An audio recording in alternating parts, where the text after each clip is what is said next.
मैं अगर कोई किताब लिखूं, उसके अंदर मैं ये चीज लिख दूं कि मैं बहुत महान हूं, और फिर अगर कोई मेरे से आके पूछे कि यार तुम अपने आप को महान क्यों बता रहे हो, तो मैं ये बोलूंगा देखो किताब में लिखा हुआ है। हालांकि किताब मैंने ही लिखी है, लेकिन मैं उसी का हवाला देकर अपने आप को महान घोषित कर दूंगा।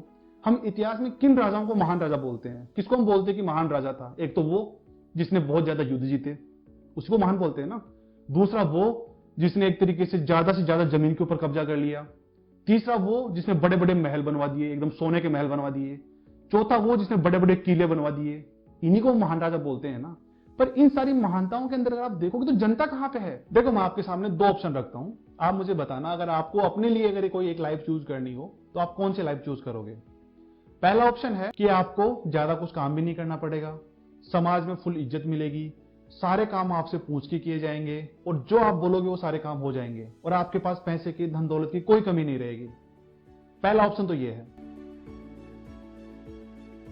हेलो एवरीवन, भारतीय समाज में जातियों की उत्पत्ति कैसे हुई, इसे समझने के लिए मैं ऑलरेडी 2 वीडियो बना चुका हूं। ये उसी सीरीज का तीसरा वीडियो है। अगर आपने पहले वाली वीडियो नहीं देखे हैं तो यहां पर आई बटन पे क्लिक करके देख सकते हैं। देखो, सोशियोलॉजी में वैसे तो जातियों की उत्पत्ति कैसे हुई उसे समझाने के लिए बहुत भारी भरकम थ्योरीज दे रखी हैं, जैसे कि socio economical theory, religious traditional theory, power maintenance theory, Aryan theory. इस टाइप से बहुत सारी थ्योरीज के थ्रू भारत में जो कास्ट का ओरिजिन हुआ है उसको समझाया गया है। लेकिन आपने अगर मेरे पहले वाले वीडियो देखे हैं तो मेरा ऑब्जेक्टिव आपको बड़े बड़े टेक्निकल टर्म्स में या फिर बड़ी बड़ी थ्योरीज में उलझाना नहीं है।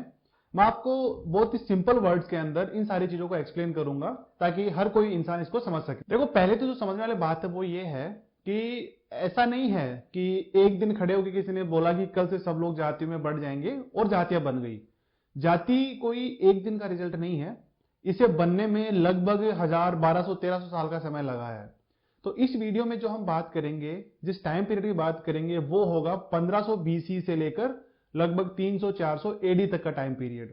ये बीसीई और एडी वाला कॉन्सेप्ट मैं पहले ऑलरेडी पार्ट 1 में समझा चुका हूं, आप वहां पे एक बार देख सकते हो। तो ये जो 1500 से लेकर जो 600 बीसी तक का टाइम है, इसको हम बोलते हैं वैदिक काल। वैदिक काल का मतलब इस टाइम के अंदर जो हमारे हिंदुइज्म के जो सबसे पवित्र ग्रंथ माने जाते हैं वेद, उनको लिखा गया है। और इसको भी फर्दर डिवाइड किया गया है। 1500 से लेकर 1000 बीसी तक के टाइम पीरियड को बोलते हैं अर्ली वैदिक पीरियड, एंड 1000 से लेकर जो 600 बीसी तक का टाइम पीरियड है उसको हम बोलते हैं लेटर वैदिक पीरियड। तो इस वीडियो में हम इसी 1500 बीसी से लेकर जो 300 एडी, 400 एडी तक का टाइम पीरियड है उसकी बात करेंगे। देखो, जैसे मैंने पार्ट 1 में बताया था कि एग्रीकल्चर की शुरुआत के साथ इंसानों की जिंदगी में क्या क्या चेंजेस आए उनके बारे में। जब लोगों ने खेती करना चालू किया तो बजाय वो घूम घूम कर अपना जीवन यापन करने के, वो एक जगह स्थिर रहने लगे। अब जब लोग एक जगह एक समूह के अंदर रहना स्टार्ट करेंगे तो उनकी फिर कुछ बेसिक बेसिक जरूरतें भी होंगी, जैसे उन्हें पहनने के लिए कपड़े भी चाहिए, उन्हें खाने के लिए खाना भी चाहिए, उन्हें जिस बर्तन में वो खाना खाना है उसके लिए वो बर्तन भी चाहिए। अगर खेती करनी है तो खेती के लिए थोड़े वो जो औजार होते हैं वो भी चाहिए। अगर वहां पे घर में रहने के लिए कोई लकड़ी का सामान की अगर रिक्वायरमेंट है तो लकड़ी का सामान भी चाहिए। तो इस टाइप से जब लोगों ने खेती करना शुरू किया और जब लोग एक जगह रहने लगे तो इन छोटे छोटे जो व्यवसाय थे उनका डेवलपमेंट होना स्टार्ट हुआ। कुछ लोगों ने लकड़ी का सामान बनाना शुरू किया, कुछ लोगों ने लोहे का सामान बनाना शुरू किया, कुछ लोगों ने मिट्टी के बर्तन बनाना शुरू किया, कुछ लोगों ने खेती करना शुरू किया। जो लोग पढ़ाई लिखाई करते थे उन्होंने पढ़ाई लिखाई का काम शुरू किया, किताबें लिखना शुरू किया। इस टाइप के छोटे छोटे काम होना शुरू हुए। अब जो इंसान लोहे का अगर सामान बना रहा है तो उसका घर जो है उस लोहे के सामान से ही चल रहा है, कि वो लोहे का सामान बना के दे रहा है, उसके बदले में उसको कुछ आमदनी हो रही है जिससे उसका घर चल रहा है। सिमिलर तरीके से जो लकड़ी का सामान बना रहा है उसका घर उस लकड़ी के सामान से चल रहा है। तो आप एक कॉमन सेंस लगा के देखो कि जो लोहे का सामान बनाने वाला जो घर है, जो लोहे का सामान बनाने वाला परिवार है, वो इस बात की कोशिश करता था कि कोई और लोहे का सामान बनाना ना सीख जाए। अगर कोई और लोहे का सामान बनाना सीख जाएगा तो फिर एक तरीके से उनका बिजनेस के ऊपर उसका इंपैक्ट पड़ेगा। तो वो लोग एक तो ये कोशिश करते थे कि कोई और लोहे का सामान बनाना ना सीखे। ये कब पॉसिबल है? जब अपने घर के बच्चों की शादियां ऐसे ही किसी दूसरे घर में की जाए जो लोहे का सामान बनाता है, जिससे ये जो लोहे का सामान बनाने की जो कला है इसको प्रिजर्व किया जा सकता है, इसको एक पर्टिकुलर ग्रुप के अंदर रखा जा सकता है। सेम तरीके से जो लकड़ी का सामान बनाने वाला है उसकी भी ये थॉट थी कि मैं अपने बच्चों की शादियां ऐसे ही घर में करूंगा जो लकड़ी का सामान बनाता हो। रीजन क्या है? कि कोई और लकड़ी का सामान बनाना ना सीख जाए। तो इस तरीके से अपना जो ट्रेड था उसको अपने ही पर्टिकुलर ग्रुप में रखने के लिए लोगों ने अपने ही ग्रुप के दूसरे मेंबर से शादी करना शुरू किया। पहला तो ये हुआ। दूसरा क्या हुआ कि जैसे अगर किसी के परिवार में अगर कोई बच्चा पैदा होता है और उसका परिवार लोहे का सामान बना रहा है, तो उस बच्चे की ज्यादा संभावना इस बात की है कि वो भी लोहे का सामान बनाना ही सीखेगा। अब आज की तरह उस टाइम कोई एजुकेशन तो था नहीं कि बच्चा कुछ भी एजुकेशन लेके कुछ भी काम कर सकता था। संभावना इस बात की ज्यादा है कि अगर किसी के घर में लोहे का सामान बन रहा है तो उसकी आने वाली जो जनरेशन है वो भी लोहे का सामान बनाएगी। अगर किसी के घर में खेती हो रही है तो इस बात की ज्यादा संभावना है कि उसकी जो आने वाली जनरेशन है वो भी खेती का ही काम करेगी।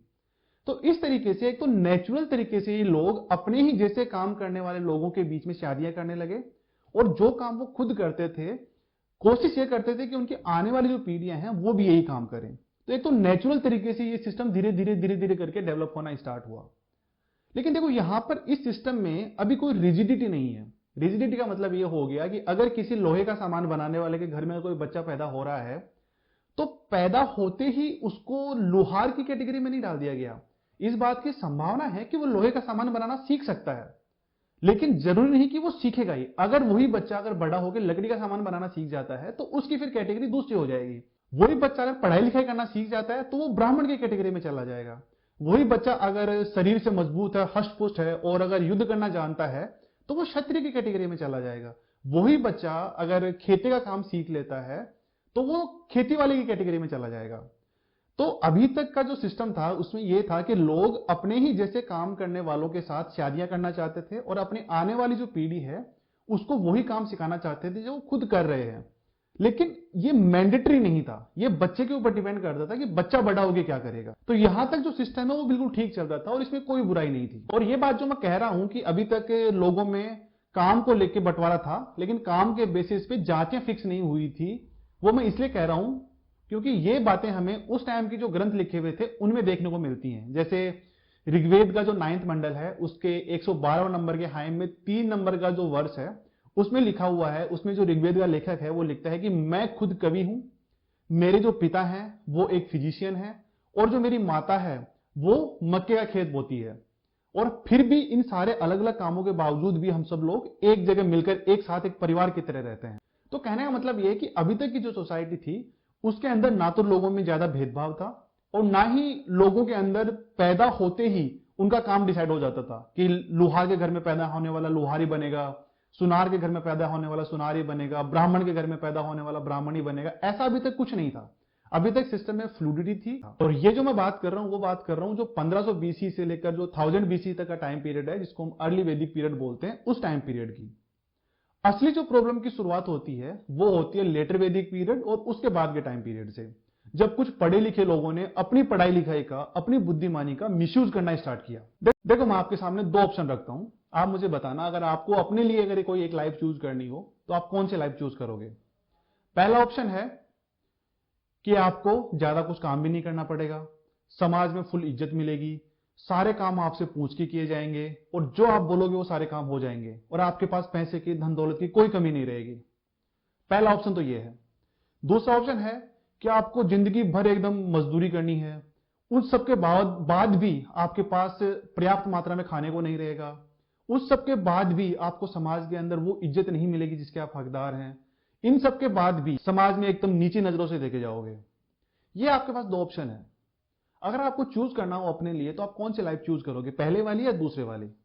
I am sure most of the people पहले वाली लाइफ चूज करेंगे, जहां पर उनको ज्यादा काम भी नहीं करना पड़ रहा है, समाज में फुल इज्जत भी मिल रही है, सारे काम उनसे पूछ के किए जा रहे हैं, जो चीजें वो बोल रहे हैं वो हो जा रही हैं, सारा एकदम सारी सुख सुविधा अवेलेबल है।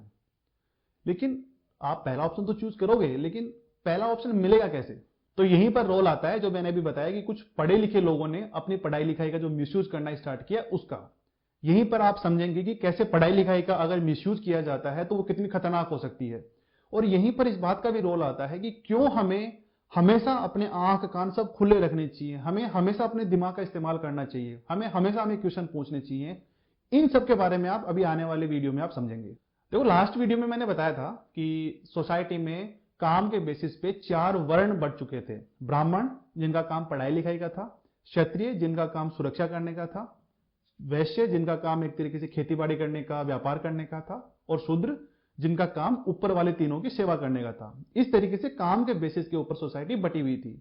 लेकिन ये जो सोसाइटी बटी हुई है वो काम के बेसिस पे। काम के बेसिस का मतलब कि अगर कोई शूद्र का बेटा, जो सफाई करने वाले का बेटा, अगर पढ़ लिख जाता है तो वो ब्राह्मण बन जाएगा। अगर सफाई करने वाले का बेटा खेती का काम सीख जाता है तो वो वैश्य बन जाएगा, खेती कृषक बन जाएगा। अगर वही जो सफाई वाले का बच्चा है वो अगर बाहुबल अगर उसका अच्छा है और उसको लड़ना आता है, युद्ध कला में अंदर माहिर है, तो वो क्षत्रिय बन जाएगा। ये सिस्टम में अभी तक फ्लूइडिटी थी। अगर आप इन चारों कैटेगरीज में अगर देखोगे तो जो ब्राह्मण है वो कंपेरेटिवली ज्यादा फायदे की स्थिति में है कंपेयर टू अदर 3 कैटेगरीज। क्यों? क्योंकि एक तो उसका काम पढ़ाई लिखाई का है, तो उसको ना तो ज्यादा फिजिकल मजदूरी करनी है, फिजिकल मेहनत करनी है, और जो बातें वो बोलेगा उसको बाकी लोग सुनेंगे भी, तो एक तरीके से उसकी जो है समाज के अंदर सुनी भी जाएगी, लोग उससे पूछ के काम भी करेंगे। तो एक तरीके से देखा जाए तो जो ब्राह्मण है वो अदर 3 के कैटेगरी के कंपेयर के अंदर ज्यादा फायदे की स्थिति में है।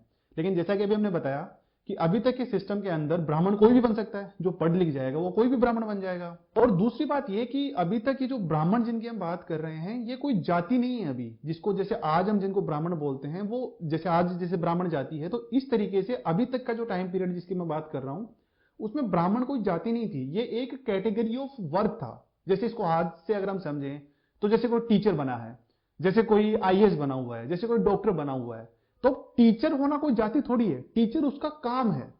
तो सेम तरीके से जो लोग पढ़े लिखे होते थे, जो पढ़ाई लिखाई करते थे, उनको ब्राह्मण बोलते थे, वो उनके काम का नाम था, वो उनकी जाति नहीं थी अभी तक। लेकिन कल को अगर सारे टीचर खड़े होकर बोले कि अब आने वाले टाइम से जो भी उनके बच्चे पैदा होंगे वो सारे टीचर हो जाएंगे, वो भी बच्चे पैदा होते ही, ना पढ़ाई लिखाई करनी पड़ेगी उनको, ना कोई एग्जाम पास करनी पड़ेगी, कुछ नहीं करना पड़ेगा। सेम तरीके से कल को सारे डॉक्टर बोले कि उनके जो बच्चे हैं वो पैदा होते ही डॉक्टर बन जाएंगे, ना उनको पढ़ाई लिखाई करनी पड़ेगी, ना कुछ डिग्री लेने पड़ेगी, कुछ नहीं करना पड़ेगा।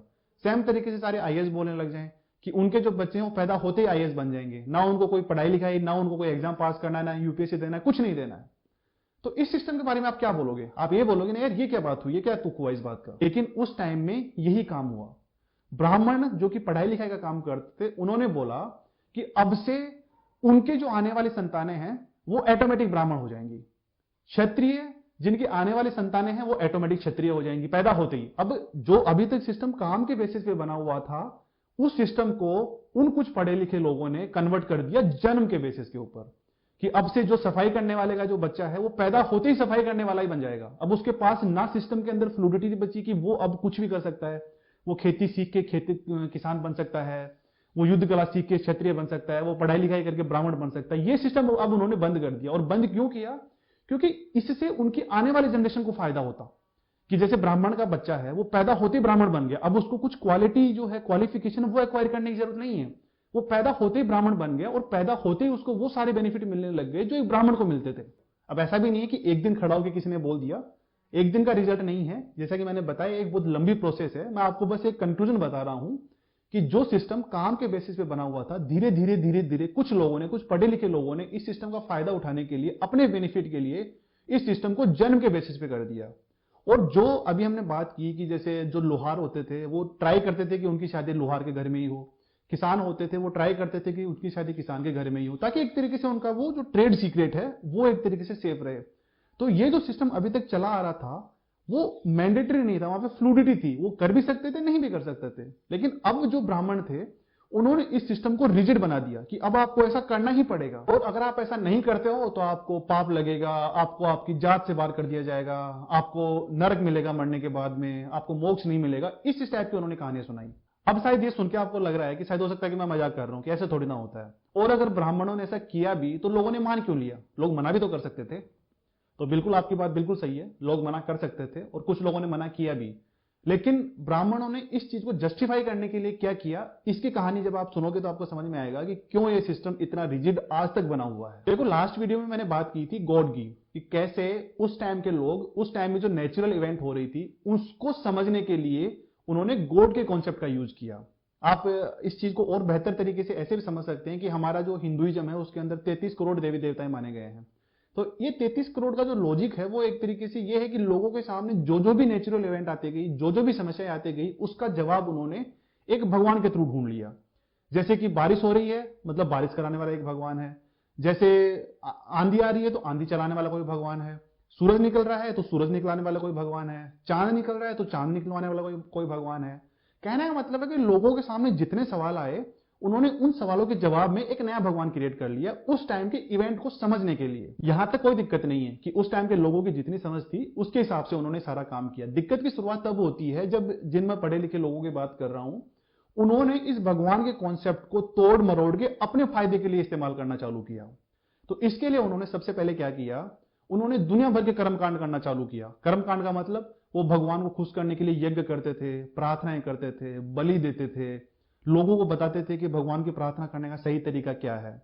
तो ऐसा करने से क्या फायदा हुआ कि जो लोग थे उनको इस बात का यकीन दिलाया गया कि ये जो ब्राह्मण हैं वो ही एक सही तरीका जानते हैं भगवान से कांटेक्ट कराने का। पहली बात तो कि इन्हीं को पता है प्रार्थना कैसे करनी है, इन्हीं को पता है यज्ञ कब करवाना है, कैसे करना है, क्या मंत्र जाप करने हैं, इन्हीं को पता है कि कौन सी बलि देनी है, कब बलि देनी है।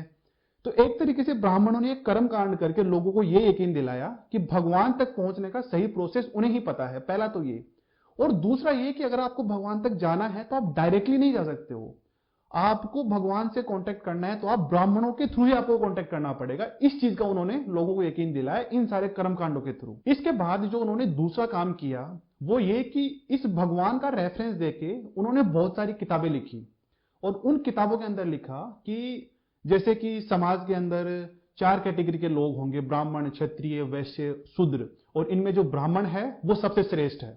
और ये बात कैसे पता चली, क्योंकि किताबों में लिखी हुई है। किताबों में किसने लिखी, ब्राह्मणों ने लिखी है। और ब्राह्मणों ने क्यों लिखी, क्योंकि उन्होंने ऐसा बताया कि भगवान ने उनको ऐसा बोलने के लिए लिखा है। तो एक तरीके से इसको बोलते हैं circular logical fallacy. Circular logical fallacy का मतलब हुआ कि मैं अगर कोई किताब लिखूं, उसके अंदर मैं ये चीज लिख दूं कि मैं बहुत महान हूं, और फिर अगर कोई मेरे से आके पूछे कि यार तुम अपने आप को महान क्यों बता रहे हो, तो मैं ये बोलूंगा देखो किताब में लिखा हुआ है। हालांकि किताब मैंने लिखी है, लेकिन मैं उसी का हवाला देकर अपने आप को महान घोषित कर दूं।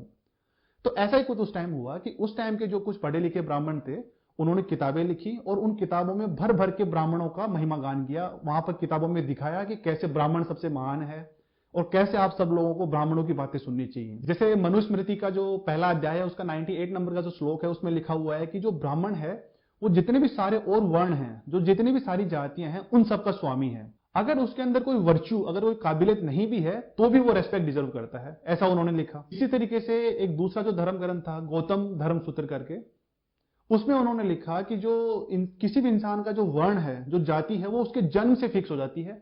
अगर आप इंटरकास्ट मैरिज करते हो या फिर किसी दूसरी जाति में जाके अगर आप शादी करते हो तो एक तरीके से इससे आपका डिग्रेडेशन होगा, इससे आपका नुकसान होगा, इससे आपको अगले जन्म में नुकसान होगा, इससे आपको नरक मिलेगा, इससे आपको इस जन्म में दुख मिलेंगे। इस टाइप की दुनिया भर की उन्होंने बातें लिखी किताबों के अंदर। अब चूंकि किताब कौन लिख सकता था, जो पढ़ा लिखा है। पढ़ा लिखा कौन था, ब्राह्मण था। तो एक तरीके से ब्राह्मणों ने अपने ही बारे में दुनिया भर की तारीफों वाली किताबें लिखी और फिर उन्हीं का रेफरेंस देकर लोगों को यकीन दिलाया कि वो कैसे महान है। तो यहां तक 2 काम हो गए। पहला, उन्होंने कर्म कांडों के थ्रू लोगों को यकीन दिलाया कि वही एक तरीके से भगवान के यहाँ पे इंटरमीडिएट जो एक मीडियम है भगवान से कांटेक्ट करने का, वो ब्राह्मण ही है। दूसरा, किताबों के थ्रू उन्होंने लोगों को यकीन दिलाया कि कैसे ब्राह्मण महान है और कैसे तुम्हें ब्राह्मणों की बातें सुननी चाहिए। और जो तीसरा उन्होंने काम किया, जो कि सबसे इंपॉर्टेंट है और इतना गहरा है कि आज तक भी हमारे दिमाग से नहीं निकला है, वो है एक बहुत ही खतरनाक साइकोलॉजिकल ट्रैप, धर्म और कर्म के सिद्धांत का। देखो, कर्म का सिद्धांत क्या बोलता है, जैसा कर्म करोगे वैसा भरोगे। अब सुनने में तो बड़ा अच्छा लगता है ये, और कहीं कहीं पर अगर व्यावहारिक जगह पे अगर देखोगे तो हो सकता है लागू भी हो जाए। फॉर एग्जाम्पल, अगर आप पढ़ाई करोगे तो आपका सिलेक्शन होगा, अगर आप किसी का भला करोगे तो आपका भला होगा, अगर आप किसी का बुरा करोगे तो आपके साथ हो सकता है कि फ्यूचर में बुरा हो जाए। हालांकि ये चीज कोई मैंडेटरी नहीं है कि होगा ही, बट एक संभावना है, और एक ये सिद्धांत हमें एक तरीके से सही रास्ते पे चलने के लिए प्रेरित करता है। यहां तक ये बात ठीक है, लेकिन उस टाइम के कुछ पढ़े लिखे लोगों ने इस सिद्धांत का मिस इंटरप्रेट करके इसका यूज किया लोगों को कंट्रोल करने के लिए। कैसे? अब अगर कोई इंसान अगर किसी सफाई करने वाले के घर में पैदा हुआ है, अगर कोई इंसान किसी लोहे का सामान बनाने वाले घर में पैदा हुआ है, तो ऑब्वियसली वो एक खराब कंडीशन में कंपेयर टू एक इंसान जो ब्राह्मण के घर में पैदा हुआ है। तो इस चीज को जस्टिफाई करने के लिए उन्होंने क्या कहानी बताई, उन्होंने क्या थ्योरी बताई कि जो तुम्हारा जन्म जो एक तरीके से नीचे की कास्ट में, नीचे की जात में, नीचे के वर्ण में जो हुआ है, वो इसलिए हुआ है क्योंकि तुमने पिछले जन्मों में है वो खराब कर्म किए थे और उसका फल तुमको यहां पे आके मिला है। अब तुम पिछले कर्म को वेरीफाई तो कर नहीं सकते हो, लोग भी नहीं कर सकते थे। उस टाइम के लोग बड़े पढ़े लिखे तो थे नहीं ज्यादा, बहुत ही सीधे साधे और मासूम थे, भोले वाले थे। उन लोगों ने इस कहानी को मान लिया कि हाँ, हो सकता है कि आज जो मैं गरीब हूं उसका रीजन वो नहीं है जो मेरे को ऊपर से दबा रहा है, वो नहीं है जो मेरे को कंट्रोल करके रखा है। इसका रीजन मैं खुद ही हूं, क्योंकि मैंने पिछले जन्मों में कोई पुराने जमाने में कोई वो किए होंगे, गलत कर्म किए होंगे। हालांकि पता कुछ नहीं है, बस एक थ्योरेटिकल पर्सपेक्टिव है जिसको लोगों ने मान लिया। तो एक तो उन्होंने ये काम किया कि जो इंसान दबी कुचली स्थिति में है, गरीब स्थिति में है, खराब स्थिति में है, उसको उन्होंने जस्टिफाई किया इस कर्म के सिद्धांत से कि तुम ऐसी स्थिति में इसलिए हो क्योंकि तुमने पिछले जन्मों में खराब कर्म किए थे। और वो इंसान इसी स्थिति में बना रहे, वो विद्रोह ना कर दे, वो मेहनत करके आगे ना निकल जाए, इसके लिए उन्होंने दूसरा कॉन्सेप्ट दिया धर्म के सिद्धांत का। धर्म का देखो वैसे तो बहुत डीपर मीनिंग होता है, लेकिन यहां पर जो कुछ चालाक लोगों ने यूज किया लोगों को कंट्रोल करने के लिए, मैं उस वाले धर्म की बात कर रहा हूं। तो वहां पर उन्होंने लोगों को समझाया कि अगर तुम किसी शूद्र के अंदर घर में पैदा हुए हो तो तुम्हारा धर्म है तुम्हारे ऊपर के जो 3 वर्ण है उनकी सेवा करना, बस तुम्हारा यही धर्म है। यह धर्म किसने बताया? ब्राह्मणों ने। कहां से बताया? किताबों से। किताबें किसने लिखी? ब्राह्मणों ने। मतलब एक तरीके से इनडायरेक्टली ब्राह्मणों ने बताया कि अगर तुम शूद्र के घर में पैदा हुए हो तो तुम्हारा धर्म है, तुम्हारा कर्तव्य है कि तुम जो शूद्र को जो काम डिवाइड कर रखे हैं तुमको वही करना है। अगर तुम इस जन्म में ये सारे काम जो तुमको डिवाइड कर रखे हैं वो तुम करोगे तो अगले जन्म में फिर तुमको इसका फल मिलेगा, और अगले जन्म में फिर तुम किसी अमीर घर में या फिर किसी ब्राह्मण के घर में पैदा हो जाओगे। देख रहे हो यहां पे लॉजिक, देख रहे हो तुम कि यहां पर एक इंसान जो जैसी हालत में है, पहले तो कर्म के सिद्धांत से उसको समझाया गया कि तुम ऐसी हालत में तुम्हारी वजह से हो, और फिर दूसरा उसको वहीं पर बनाए रखने के लिए उसको वैसी ही कंडीशन से वो बाहर ना निकल पाए, एक तरीके से वो आज्ञाकारी रहे, तुम्हारा कहना माने, उसके लिए दूसरा कॉन्सेप्ट धर्म का कि तुम अगर तुम्हारी जिस भी तुम जात में पैदा हुए हो, जिस भी तुम वर्ण में पैदा हुए हो, अगर तुम उसके नियम कानूनों को फॉलो करोगे, उसके बाहर जाने की कोशिश नहीं करोगे, तो फिर तुमको अगले जन्म में फायदा मिल जाएगा। अब ना तुम पिछले जन्म को वेरीफाई कर सकते हो, ना तुम अगले जन्म को वेरीफाई कर सकते हो। लेकिन इस कॉन्सेप्ट का फायदा यह हुआ कि लोगों ने जो उनकी कंडीशन थी उसको वैसे के वैसे एक्सेप्ट कर लिया। ना तो उन्होंने इस चीज का अपोज किया कि आप लोग जो कि उनके ऊपर वाले थे, जो ब्राह्मण थे, क्षत्रिय थे, जो नीचे वालों को दबा के रखते थे, उन्होंने इस चीज का भी अपोज नहीं किया कि आप लोग हमें क्यों दबा रहे हो, आप लोग हमसे इतना क्यों लगान वसूल कर रहे हो, आप लोग क्यों हमारे ऊपर इतनी ज्यादती कर रहे हो। इसका उन्होंने कभी अपोज नहीं किया। क्यों?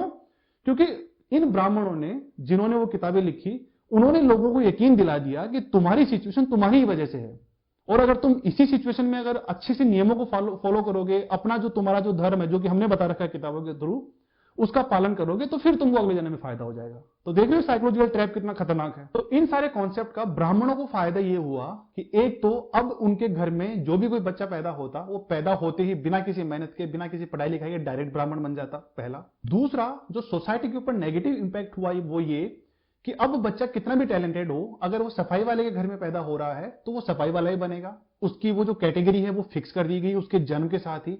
और अब वो जो शादी ब्याह है वो भी अपने ही कैटेगरी वाले, किसी दूसरे सफाई वाले के साथ ही करेगा। लोहार का बेटा अब फिक्स हो गया कि लोहार के घर में ही शादी ब्याह करेगा। किसान का बेटा फिक्स हो गया कि किसान के घर में ही शादी ब्याह करेगा। अब वो नहीं चेंज कर सकता। किसान का बेटा कितना ही पढ़ा लिखा हो, कितना ही बुद्धि वाला हो, कितना ही समझदार हो, वो पढ़ाई लिखाई करके ब्राह्मण नहीं बन सकता। अब उसको वो बेनिफिट नहीं मिल सकते जो ब्राह्मणों को मिल रहे हैं। और सिमिलर तरीके से ब्राह्मण का बेटा चाहे कितना ही खराब हो, कितना ही मंद बुद्धि हो, वो ब्राह्मण ही कहलाएगा, और समाज के अंदर उसको वही यश मिलेगा, वही इज्जत मिलेगी, वही मान सम्मान मिलेगा। लोग उतनी ही उसकी बातें सुनेंगे जो कि एक ब्राह्मण की सुनी जाती है। तो इस तरीके से इस सिस्टम से ब्राह्मणों को पूरा फायदा हुआ, और जो नीचे के तबके थे उनको पूरा नुकसान हुआ, और एक तरीके से कहते हो पूरी की पूरी सोसाइटी को नुकसान हो गया। क्योंकि एक तरीके जो टैलेंट, अब ऐसा तो नहीं है कि टैलेंट सिर्फ ब्राह्मण के घर में पैदा हो रहा है, पढ़ाई लिखाई करने वाला ब्राह्मण के घर में पैदा हो रहा है, वो तो कहीं पे भी पैदा हो सकता है। बुद्धिमान इंसान तो किसी भी घर में पैदा हो सकता है, लेकिन अब उसकी बुद्धिमानी का यूज नहीं हो सकता। अब वो जिस घर में पैदा हुआ है उसको वही काम करना है, उसके सिवा उसको कुछ नहीं करना। अगर उसके सिवा वो कुछ करेगा तो पहली बात तो उसके जो घर वाले हैं, उसके परिवार वाले, वो उसको रोक देंगे, क्योंकि उनके दिमागों में बात डाल दी गई ना कि तुमको अपने जो काम दे रखा है उसके बाहर नहीं जाना है। अगर बाहर चले गए तो तुम्हारा धर्म है उसका नष्ट हो जाएगा, तुम्हारी जाति से तुमको बाहर कर दिया जाएगा, तुमको नेक्स्ट लाइफ के अंदर नरक मिलेगा, तुमको मोक्ष नहीं मिलेगा, दुनिया भर की उनको चीजें पढ़ा दी गई। तो अब क्या हुआ कि आने वाली जनरेशन एक तरीके से उनका काम भी फिक्स हो गया उनके जन्म के साथ ही, और ये भी फिक्स हो गया कि वो कहां शादी करेंगे। तो इस सिस्टम से ब्राह्मणों को फायदा हुआ और बाकी अदर को नुकसान हुआ। जो समाज है वो जातियों के अंदर बट गया। देखो वर्ण और जाति में क्या अंतर है। जो वर्ण की जो मैं पहले बात कर रहा था, वहां पर इंसान काम के बेसिस पे उसकी पहचान थी, लेकिन वो काम के बेसिस की पहचान अब शिफ्ट होकर उसके जन्म के बेसिस पे शिफ्ट हो गई कि तुम जिस घर में पैदा हो रहे हो, तुम्हारी पहचान उस तुम्हारे जिस घर में पैदा हुए हो वहां से है। तुम क्या काम करते हो, तुम्हारे में कितना दिमाग है, क्या है, उससे कोई फर्क नहीं पड़ता। अब ये एक जाति और वर्ण में फर्क है। वर्ण का बेसिक मतलब है कि तुम किसी भी घर में पैदा हुए हो, अगर तुम में टैलेंट है तो तुम अपने टैलेंट के दम पे, अपने काम के दम पे तुम सीढ़ियों पे ऊपर चढ़ के एक तरीके से हाईएस्ट मुकाम हासिल कर सकते हो। लेकिन अब जो जाति वाला सिस्टम बन गया, अब तुम्हारी पहचान काम के बजाय तुम्हारे जन्म से होने लगी। जो तुम्हारे माता पिता की जात है वही तुम्हारी जात होगी, जो तुम्हारे माता पिता का काम है वही तुम काम करोगे, जिस घर में तुम्हारे माता पिता की शादी हुई है वहीं पर तुम शादी करोगे। एक तरीके से इस सिस्टम को रिजिड बना दिया गया। इसी को हम बोलते हैं जाति व्यवस्था, कास्ट सिस्टम। इसके अलावा जो एक इंपॉर्टेंट रीजन और था इस कास्ट सिस्टम के लंबे टाइम तक चलने का, वो था क्षत्रिय और ब्राह्मणों के बीच का गठजोड़। देखो, ये तो सिर्फ थ्योरेटिकल बातें हैं जो ब्राह्मणों ने लोगों को समझाई, साइकोलॉजी के साथ खेला लोगों के, लेकिन इससे ज्यादा दिन तक काम नहीं चलेगा। लोगों को लंबे टाइम तक अगर जैसे हैं, जिस तरीके से उनको गुलाम बना के रखना है, अगर वैसा ही रखना है तो आपको जरूरत पड़ेगी ताकत की, और ताकत आपको मिल रही है ताकत क्षत्रियों से। तो ब्राह्मणों और क्षत्रियों के बीच में जो गठजोड़ हुआ उसका रिजल्ट ये है कि आज तक ये जो जाति व्यवस्था वाला सिस्टम है वो खत्म नहीं हो पाया है। देखो, जैसा कि मैंने बताया कि उस टाइम में एग्रीकल्चर धीरे धीरे करके स्टार्ट हुआ था, तो एग्रीकल्चर की वैल्यू बहुत ज्यादा थी।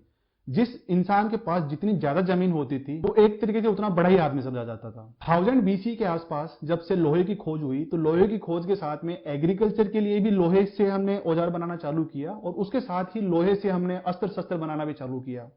और इन अस्त्र शस्त्रों की वजह से क्या हुआ कि जो लोग बाहुबल जिनके पास ज्यादा था, फिजिकल जिनके पास ज्यादा स्ट्रेंथ थी, जिनको हम क्षत्रिय बोल रहे हैं, उन लोगों ने काफी सारी जमीनों के ऊपर कब्जा करना चालू किया, और उस जमीनों पे कब्जा करके एक तरीके से उन जमीनों के वो स्वामी बन गए, जिनको हम बोलते हैं कि वो अपने आप को राजा घोषित कर दिए। अब ओबीसी बात है, अगर आप किसी काफी लोगों की अगर जमीन छीनोगे तो वो लोग तो आपका विद्रोह करेंगे, आपका विरोध तो करेंगे ही ना।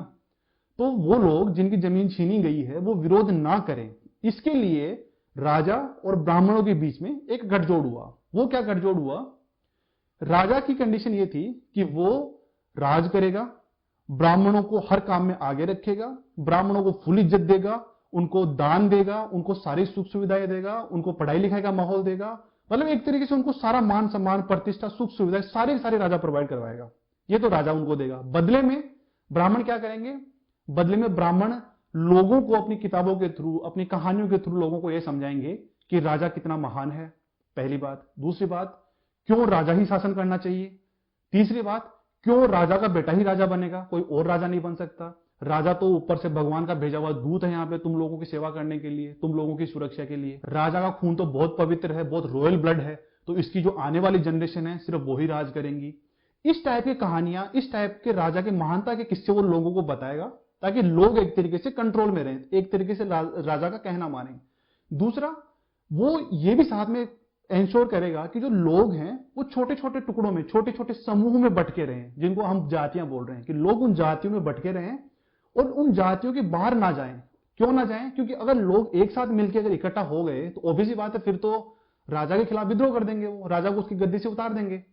तो लोग ऐसा ना करें, इसके लिए ब्राह्मण कोशिश करते थे कि लोगों को छोटे छोटे समूह में बांट के रखा जाए, उनको छोटी छोटी जातियों में बांट के रखा जाए, और यह इंश्योर किया जाए कि लोग अपनी जाति को छोड़ के दूसरी जाति में ना चले जाएं, अपनी जाति के बाहर शादी ना कर लें। क्योंकि अगर अपनी जाति के बाहर शादी किसी दूसरी बात की जाति में शादी करेंगे तो अब ये दो जातियां एक हो गई। और इसी तरीके से लोग अगर इंटरकास्ट मैरिज करना अगर चालू कर देंगे तो सारी जातियां एक तरीके से एक होकर, मतलब लोग इकट्ठे हो जाएंगे और राजा के खिलाफ विद्रोह कर देंगे। तो ब्राह्मण अपनी किताबों के थ्रू, अपनी कहानियों के थ्रू वो लोगों को समझाते थे कि क्यों तुमको अपनी ही जाति में शादी करनी है। अगर तुम अपनी जाति के बाहर जाओगे, अपनी जाति के बाहर शादी करोगे, या फिर अपनी जाति के बाहर का कोई काम करोगे, तो तुम्हारा कैसे कैसे आने वाले जन्मों में नुकसान होगा, इस जन्म में तुमको दुख भोगने पड़ेंगे। इस टाइप की कहानियां वो लोगों को सुनाते थे। अदरवाइज आप सोच के देखो, हम इतिहास में किन राजाओं को महान राजा बोलते हैं? किसको हम बोलते हैं कि महान राजा था? एक तो वो जिसने बहुत ज्यादा युद्ध जीते, उसको महान बोलते हैं ना। दूसरा वो जिसने एक तरीके से ज्यादा जमीन के ऊपर कब्जा कर लिया। तीसरा वो जिसने बड़े बड़े महल बनवा दिए, एकदम सोने के महल बनवा दिए। चौथा वो जिसने बड़े बड़े किले बनवा दिए। इन्हीं को महान राजा बोलते हैं ना। पर इन सारी महानताओं के अंदर अगर आप देखोगे तो जनता कहां पे है? जनता के लिए क्या किया राजा ने? युद्ध जीते अपने लिए, किले बनवाए अपनी सुरक्षा के लिए, महल बनवाए अपने आप को एक तरीके से अपना अहंकार बढ़ाने के लिए, भाई देखो मैं कितना महान हूं। इसमें जनता कहां पे आ रही है? जनता का तो कोई नामो निशान भी नहीं है। इससे सिर्फ फायदा हुआ तो सिर्फ राजा को, और जो राजा के जो करीबी लोग थे, जो उनके आसपास एक तरीके जो चाटोकार लोग घूमते थे, उनको फायदा हुआ। जनता को तो डायरेक्टली कोई फायदा नहीं हुआ। तो यही दबी कुचली जनता राजा के खिलाफ विद्रोह ना कर दे, राजा से क्वेश्चन पूछना चालू ना कर दे, इसके लिए ब्राह्मण उन जनता को समझाते थे कि तुम लोगों को कैसे अपनी जातियों में रहना है, कैसे छोटे छोटे ग्रुप्स में रहना है, कैसे राजा की महानता की एकदम कहानियां सुनाते थे वो। तो ये एक तरीके से ब्राह्मणों और क्षत्रियों का गठजोड़ था। और अगर आपने जितनी भी पुरानी कहानियां सुनी हैं उनको कभी आपने या तो नोट किया होगा या अगली बार सुनो तो नोट करना, कहानी का हीरो हमेशा या तो ब्राह्मण या क्षत्रिय होता है। अगर हीरो कोई नॉर्मल इंसान है तो वो हीरो बना होगा किसी ब्राह्मण के आशीर्वाद से। आशीर्वाद और श्राप सिर्फ ब्राह्मण ही दे सकते थे। ब्राह्मण ही सब जानता है कि ब्राह्मण ही आपको बताएगा कि किस तरीके से आप वो काम करोगे तो आपके काम शुभ होंगे। अगर आप बिना ब्राह्मण से पूछे करोगे तो आपके सारे काम व्यस्त हो जाएंगे, आपके सारे काम खराब हो जाएंगे।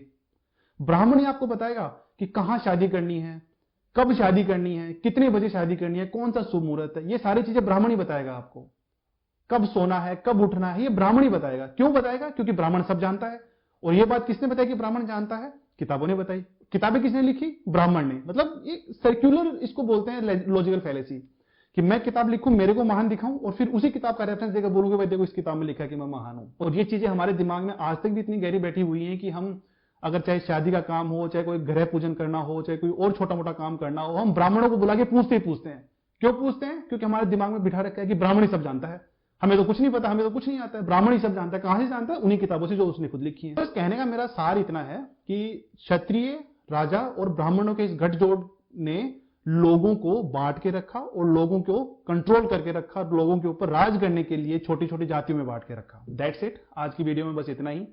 आई होप आपको कुछ बेसिक चीजें समझ में आई होंगी जो मैं कहना चाह रहा हूं कि कैसे जातियों की उत्पत्ति हुई और कैसे कुछ लोगों ने अपने फायदे के लिए इस सिस्टम को रिजिड बनाया, कैसे कुछ लोगों ने अपने फायदे के लिए बाकी के लोगों को दबा के रखा, बाकी के लोगों के सारे अधिकार छीन के रखे। इसके बारे में आपको थोड़ा बहुत आइडिया मिला होगा।